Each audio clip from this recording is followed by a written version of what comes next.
Hello, friends, and welcome to another episode of Just Another Kill Team podcast, connecting kill team communities across the globe. If you're passionate about the tactical skirmish game that brings together strategy, lore, and creativity, you are in the right place.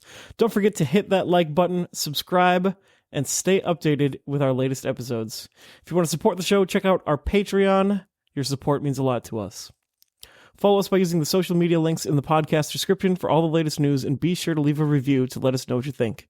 Thanks for tuning in. Here's today's episode. You guys, it is day 0 of the New York Open. It's nighttime, Friday night. The first games are tomorrow morning.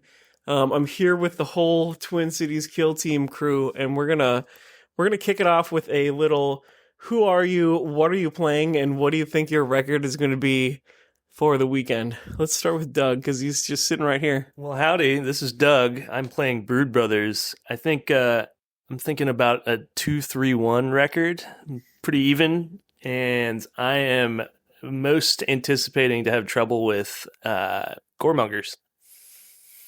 The good news is there's not a lot of goremongers here, so we'll see how that goes. We've got Lee over here as well. How's it going, folks? This is Lee Stussy. I'm playing Deathwatch. I think I'm most scared of going into Raveners right now. Raveners. Raveners are pretty rude. What do you think your record's going to be?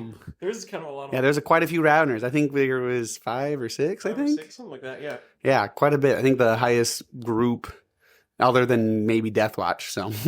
Yeah. What are you thinking?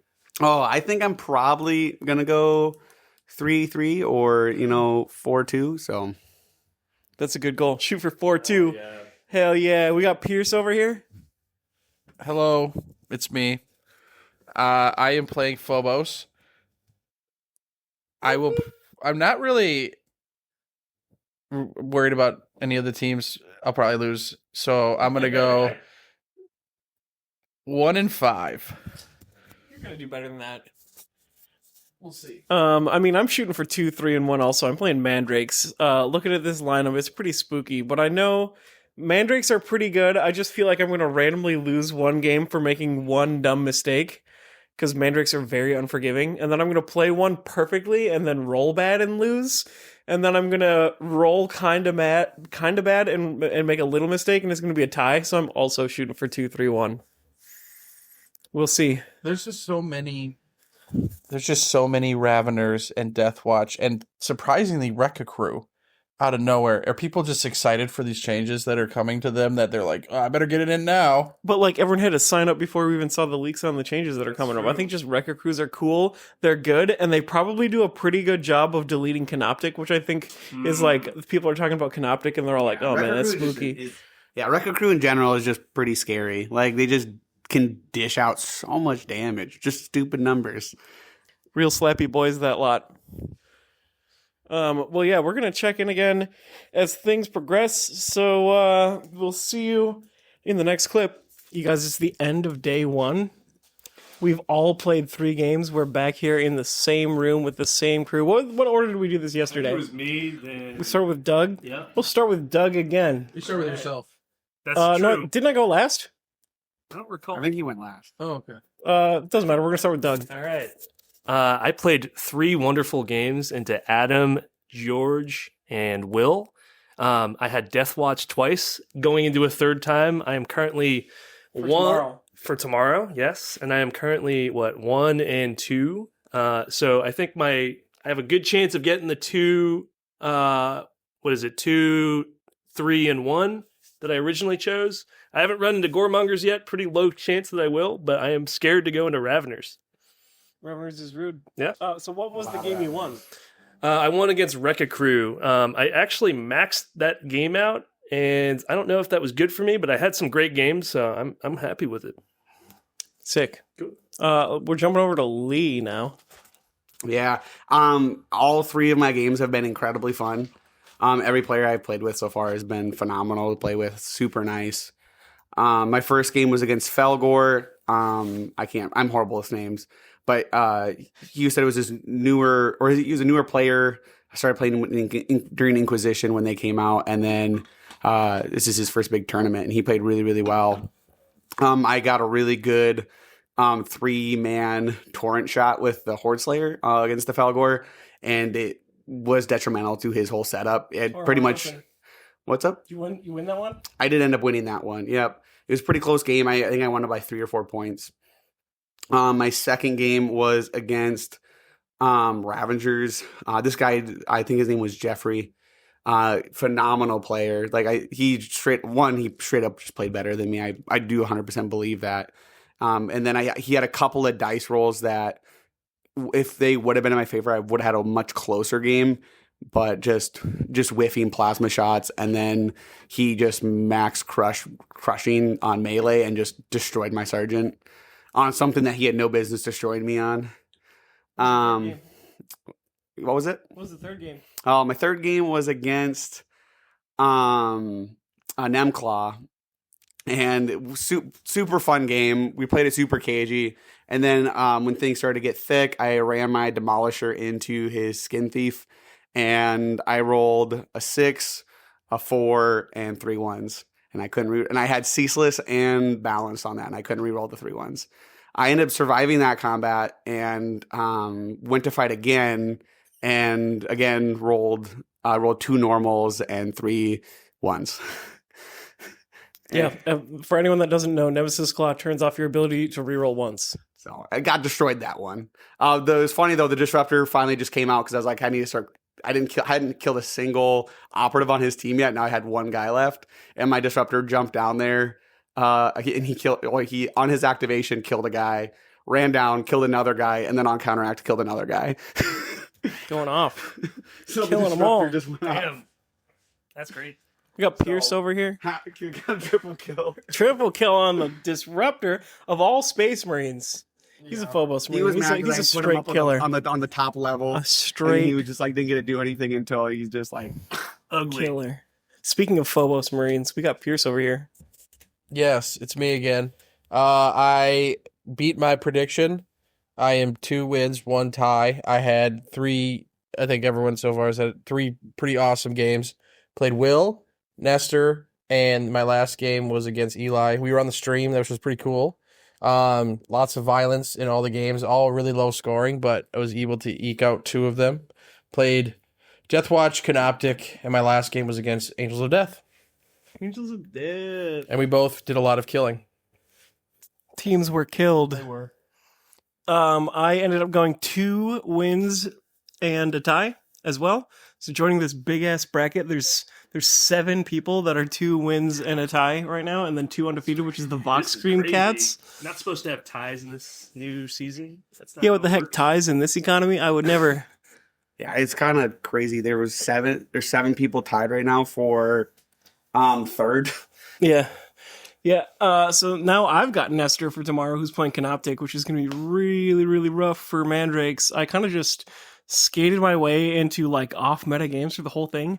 I played Hernkin Jaegers first and just, like, eked it out. It was tough. It was a tough game. It was very well played, and I just, like, squeaked it out anyways.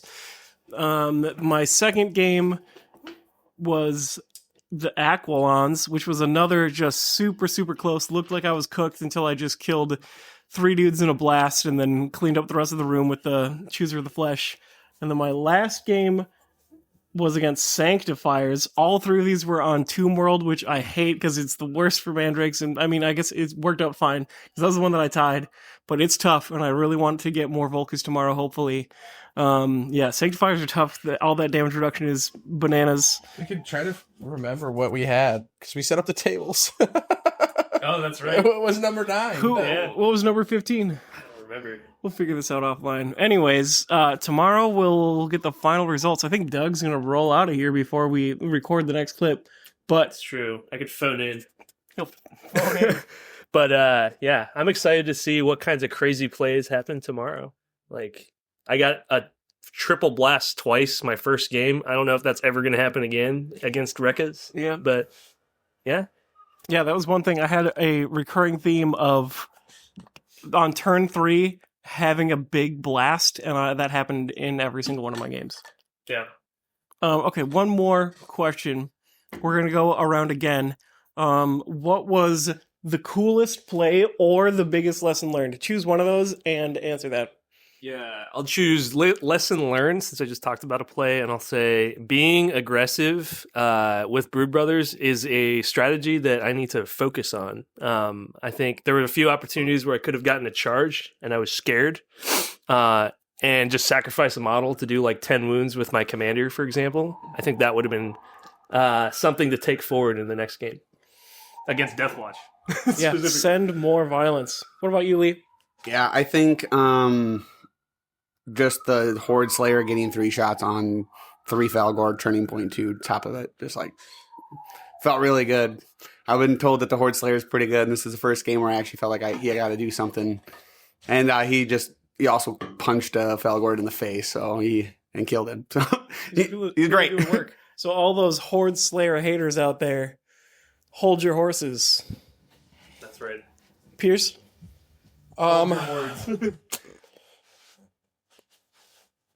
I think the biggest lesson I got from today, man, that's tough.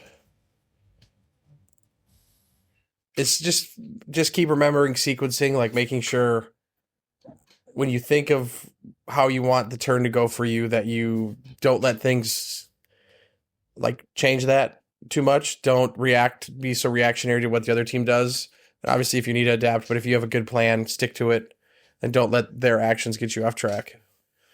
And then I had a couple times where I got a clean shot, and I was like, "Oh, I'm going to take this," when I really didn't need to at the time. So it's just thinking about when the best time to take shots or move and charge and fight and stuff. So. And that's sequencing, like, you don't want to do something too early because you give up a shot, whereas if you wait them out a little bit and get the shot, but the enemy can't shoot back, you're talking about that kind of stuff?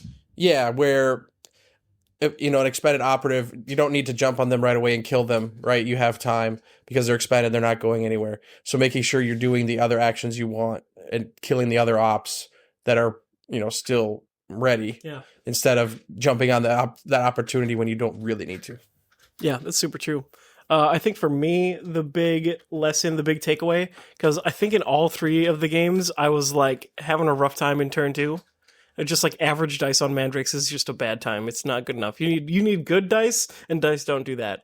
So it's like stay positive and look for the path forward. Opportunities. Yeah, I think if I would have like given in to being morale killed, I would have just lost all 3 of those games. But if I was like just sticking with it, I'm like, one Mandrake can catch 3 ops in a blast sometimes, and that can just swing you back every time. So just, yeah, stay positive and never give up. Love it. We'll see you tomorrow. It's the end of the whole thing.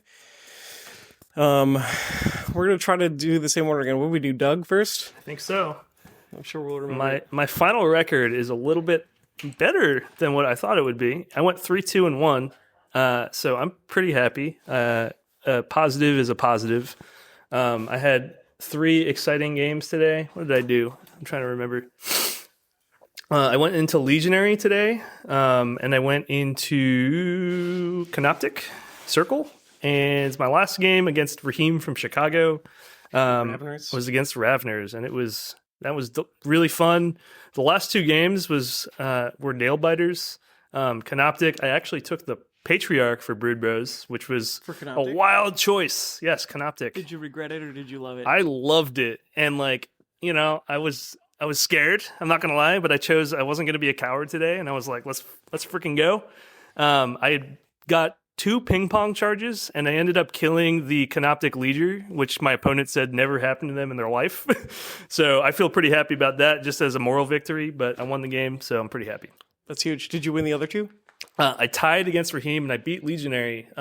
Legionary, they took Slanesh and Zinch for the Sorcerer, and they ended up taking the Heavy Gunner with the Reaper Chain Cannon, which I feel like was the incorrect choice instead of taking the Butcher and going all melee.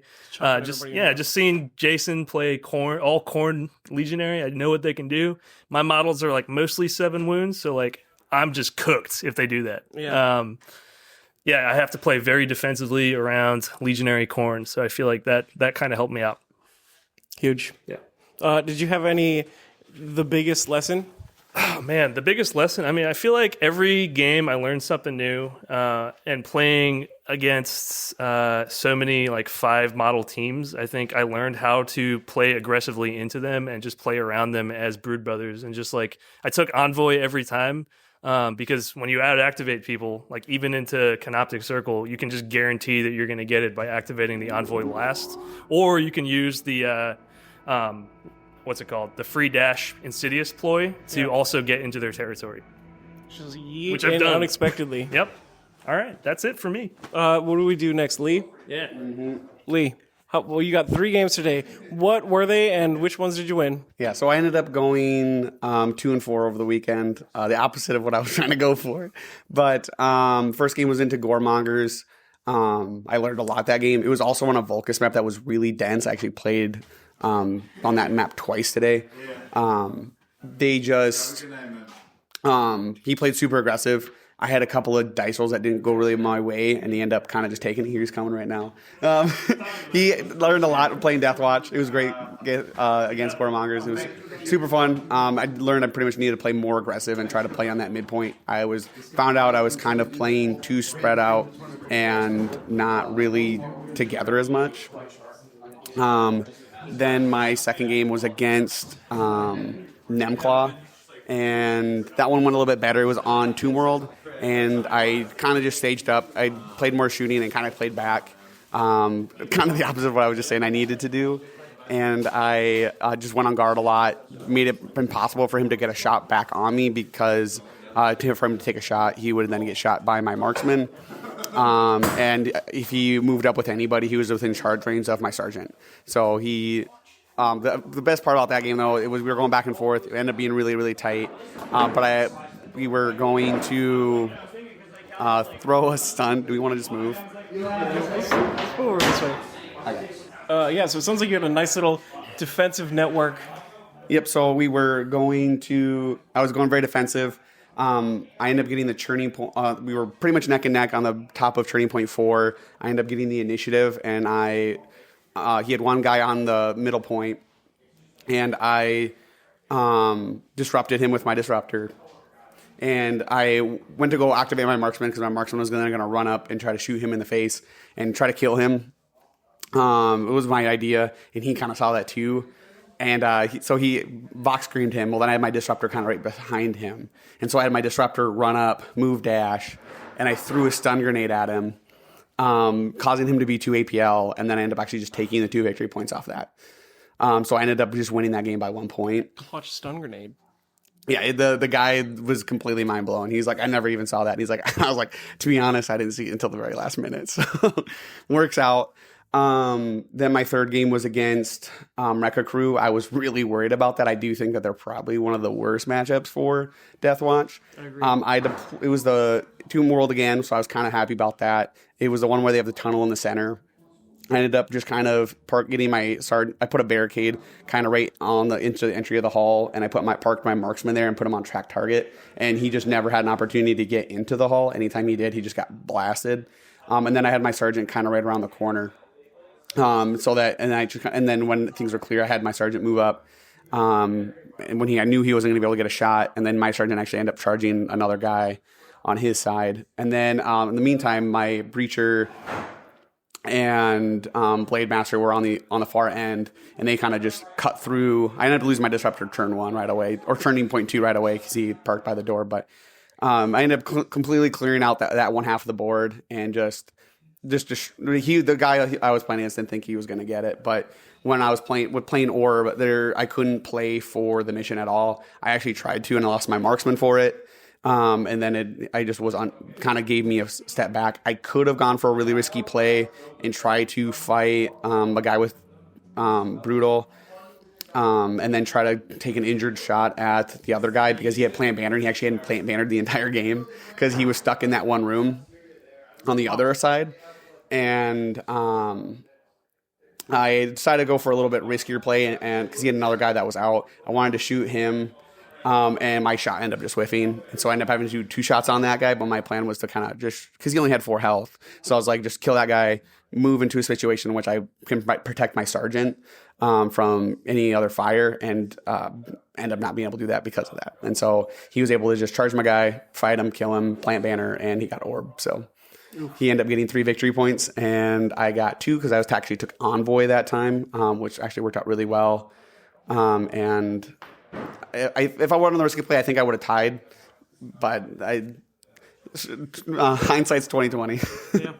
What's your biggest takeaway from today or the whole tournament? Yeah. I just kind of overestimated my skill on the team. I tried to play him too much like Phobos, trying to play kind of a little bit too cagey. I think I just needed to move up, kind of play aggressive, and just that team I feel like does like to be really close to each other, so they watch each other's backs.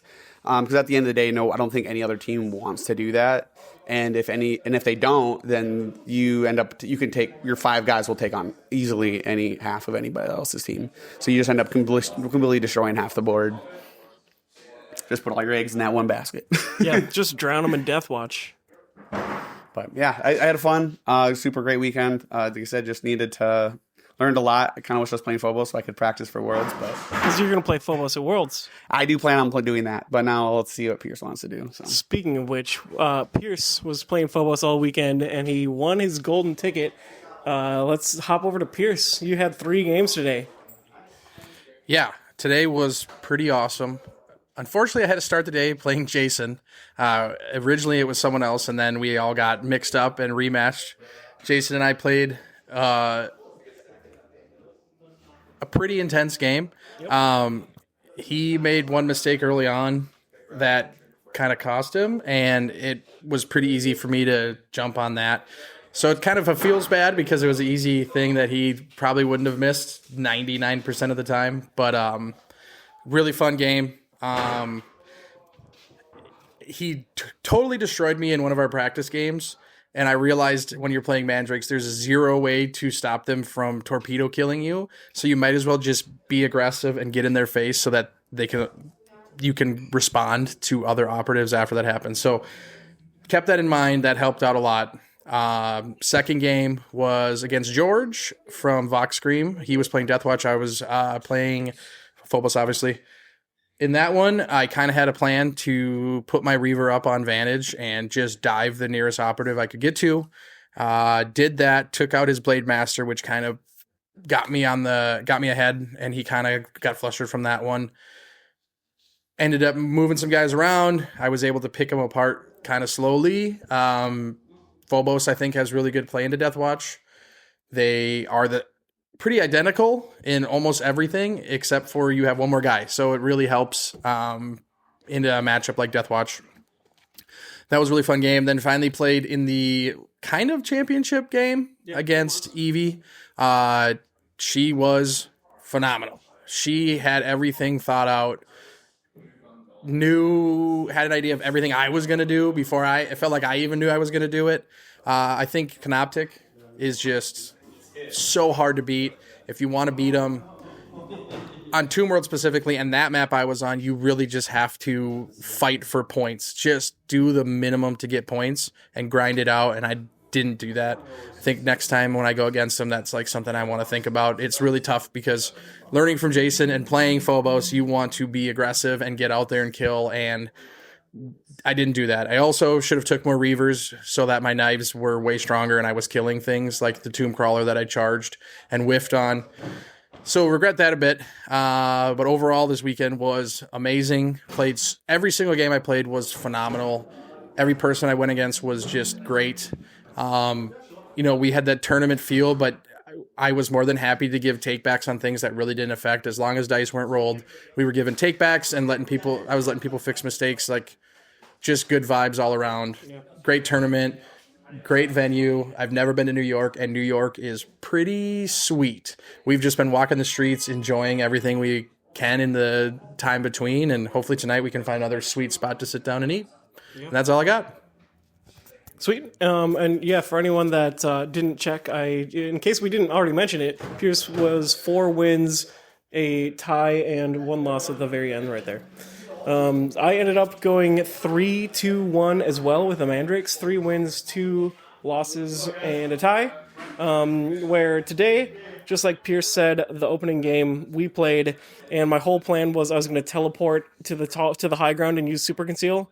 And I chose the equipment just for that one play, set up for it, and as soon as we started, I was like, and I teleport to the top, and I'm done. And then we just looked at each other for a little bit, and I was like, yep, that's cool. Everything's perfect. Do your thing, bud. So he walks over and turns on the Auspex for the Seek Light. I look down at the card, and I'm like, what's my new plan? Yep. So then it turns out Seek Light, he could just shoot me to bits. And then the dice were not kind to me after that. Essentially, I had one throwaway warrior that made 1 billion armor saves. And then all of my melee dice were just not great. Super fun game, though. I mean, it's outrageous. Mandrakes versus Phobos is always just an absolute blowout one way or the other. My game after that was against Raveners, which I have I haven't thought about or played that game before, and I'll have to brew on that one, because that seems like a terrible one for Mandrakes. It's pretty much, this game was I missiled into him in turn 2 and did 10 to 15 damage to every single Ravener that then just killed me in my own activation and burrowed away. And, you can't really focus fire them because they just burrow around. And I can't restrain from ultra-violence. So we'll see if I come up with a better way to deal with that. And then my last game was against Angels of Death, which was another super fun game. I pretty much just sent a bunch of Mandrake missiles into intercessors, and my opponent had me sweating there, Eli. He was just crushing Mandrakes, and it was spooky. But I maxed out the crit up, just chasing him away with Mandrake missiles and getting killed for it. But maxing the crit up anyways was pretty big. Overall, amazing event, super fun, had a blast, and that's it for now. Thanks for tuning in. Oh, actually, a couple more things to shout out. The Renegade Open is happening in a little bit, and Lee, who we just heard from a little bit ago, is going to be the TO for the whole thing. We've got a golden ticket. It's the first one for 2026. Amazing. Swing by and do that. And of course, we got to shout out Crossfire Games for being awesome. I've been seeing more of those things popping up. Super convenient. Now I've been stress testing it a little bit more. I threw it in a backpack and brought it through the whole airports. It's taken a tumble, not in New York, but it's weathering some heat and hanging in there. It's been a great product, and I highly recommend you check out Crossfire Games. I second that. Shout out Crossfire Games. Best tokens and best whole setup if you want everything in one spot. It's worth the money times 10. Awesome. See you next time. You guys want to throw in some bonus content with some of my takeaways on how to play Mandrakes. First of all, Tunnel Buddy, he's out. The Shade Weaver, didn't take him once. We'll never take him. Just take an extra warrior instead. One less nonsense to worry about. Tunnel, doesn't matter. You just need one teleport. It's fine. Smoke grenade, whatever, dude. Just run and chop. That's it. All you need is swords. Comment if you think I'm insane. What else do we got? On Turning Point 2, you always go second, and you always spend 5 CP. So in the strategy phase, you do Blade in the Dark, so you can charge from Conceal. Inescapable Nightmare, so you get rerolls on shooting, fighting, and retaliating in Shadow. And then you also do Creeping Horror. And during every single activation that an enemy does, you use Creeping Horror to extend the range of your charge. So the enemy activates, you dash 3 inches around a corner with your heavy cover, and then you charge 9. And now all of a sudden you have a 12-inch charge. Your other 2 CP are for Nowhere to Hide, where you move through terrain as if it's not there. So you've got a little obstacle course if it's Gallow Dark, and otherwise you just yeet through all the walls and the barricades and the strongholds and everything on Volcus. And then your last one is for Shadow's Bite. So essentially, Turning Point 2, you send 6 Mandrakes doing 12-inch charges, One of them goes through terrain, and when they charge you back, you fight first. If you have won the game at this point, or are close, you've got your last 3 guys to clean up, and anyone that's won their fight is on conceal, fine and dandy, and then you just clean up the game after that, and it's easy peasy. But as part of the staging, since you do have 12-inch charges, you don't have to be close to them at all, and you can still just absolutely yeet mandrakes into people's throats, and it's madness. And the other thing you do is you find one isolated enemy operative that is, if you can single out one operative that no one else can get to you, and you send the Dirge Maw, you just blink at the end of turning point 1 to stock that one threat. And that's the only thing they have, and that's why you always opt to go second. Because if they activate that, the Dirge Maw just missiles into them and dies. And if they activate someone else, they don't have any targets. So you always go second, you always get the Alpha Strike, and you always have 6 Mandrakes hit first. I feel like the extra CP is always nice on that team too. And you always need the extra CP. That's why you always need to go second. Because the formula is 5 command points on turning point 2. And then after that, you don't use strategy plays ever again. Because you save it for Nowhere to Hide to move through terrain and Shadow's Bite to fight when people charge you. That's it. And then you're out of CP. And then if you just roll bad, you lose. Too bad. Sorry. Unless you catch people in a blast. There's a bunch of times on turning point 3 when things are looking grim, but you've concentrated the fight into one area and people are all clustered up, and then the Balefire just chucks a giant fireball in there. Maybe kills like 3 dudes. Yeah, whatever that guy's name is. The Abyssal? That's the one. Man, I was getting names wrong all weekend. Anyways, we all know what I'm talking about. The Balefire Acolyte. Because he is the same thing. He's just a rude boy that throws a giant blast that ruins your whole day. I think he's more of a flamethrower than a... No, it's a fully infinite range blast attack. Yeah. The Abyssal? Yeah. Gnarly. I thought he had another one too, though, didn't he? Well, I guess he does, but I would never use that. Yeah. Because that was the other thing. People are like, do you have Seek Light? And unfortunately, the Dirge Maw does, but the rest of the Mandrakes seek only Shadow. Yeah, but don't use the Seek Light. I mean, or do whatever you want. Yeah, just chop them. Easy. Did you go against Sanctifiers, right? That was your tie? I did go tie against Sanctifiers, yeah. What was the interesting part about Mandrakes versus Sanctifiers? Is there something you would have done differently in that matchup? That map was my least favorite map. Because first of all, it was Tomb World, so much worse because you can't move through walls. And then it was the one with the long horizontal hall, so it takes like 4 turns to get to them. And then he got to choose the side, and he put me on the side with all the breach walls. And the breach walls aren't even like flush against your deployment zone, so you have to move to get there, and you can't use Creeping Horror on turn 1. So it takes it's like you can't get into the room right next to your deployment zone until turn 3, and there's nothing you can do about it except teleport in there. But that's a waste because then they open a door and kill you. And then there's breach walls all over the rest of it, and you can't get through them. So you literally just have to go just like stack up on the teleporter, and then one by one use Creeping Horror to dash onto the teleporter, teleport to their side, and start shooting stuff. And it's heinous. And I think if it was a real map, I would have had a way easier time. Yeah, I played that map against Wreck-A Crew, and I just about won. I made a couple of misplays that cost me that game, but I anchored that hallway down with the marksman and just hosed guys down. But there was a door on the one side with all the breachable walls. You could have walked through that one. Yeah, that's yeah. I don't like that map. Doors, never heard of them. Doors just teleport, and I don't know, whatever. Well, that's my little snippet about Mandrakes and some cool tech there. Don't take the tunnel, buddy. Spend 5 CP in turning point 2, and every single Mandrake is a cruise missile. Stay tuned for more flavors. I'll see you on the other side.